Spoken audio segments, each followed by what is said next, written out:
So how did my child come out? It's, well, it's a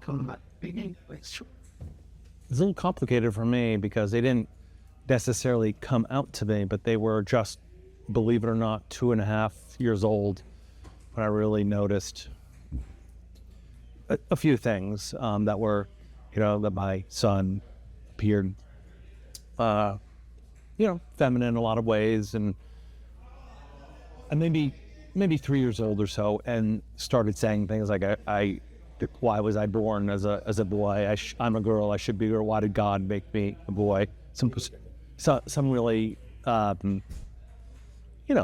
pretty heavy statements. And I thought there was meaning in that. I didn't think it was coincidence or just a phase or something. So, but I just paid attention. I didn't, do anything about that, or we're just kind of. And it continued. There's some really strong feminine identifications, and I sensed that this was somebody who maybe was just strongly identified with being feminine, and that didn't go away. Persisted, for a long time. It was just who this child was, so it was okay, and. That lasted, pretty openly for a number of years. And then as our child went into grade school, kind of started to suppress some of that stuff, I think, to fit in socially. There was some concerns. I think they were more aware of how they were perceived by others.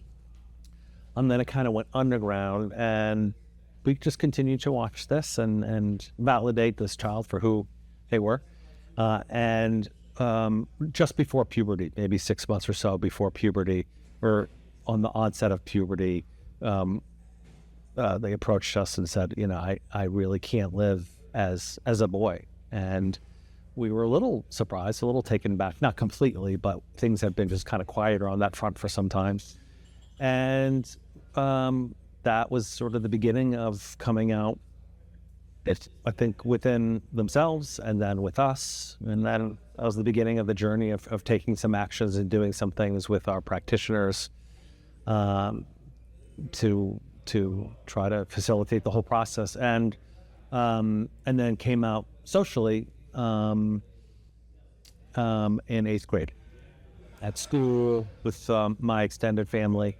And that was the beginning of where she is now. And that was a good 8-9 years ago. And she's thriving. She's doing really well.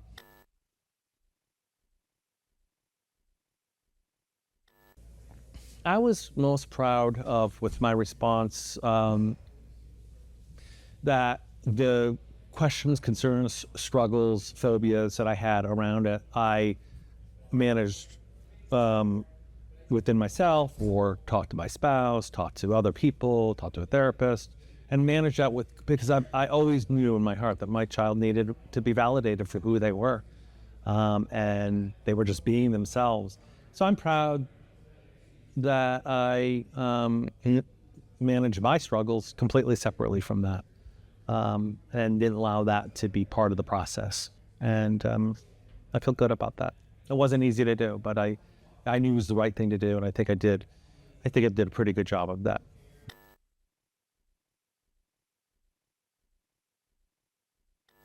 I don't know if I would change anything about my response. I felt like I provided validation and educated myself about what needed to be done. I guess I could say, I feel bad about some of the internal struggles I had. I wish I didn't have those, but I don't blame myself. I grew up the way I grew up and was told and internalized all sorts of messages around sex and gender. So I give myself grace for having those struggles. So I guess I don't really have regrets about how I handle it. I feel proud about that.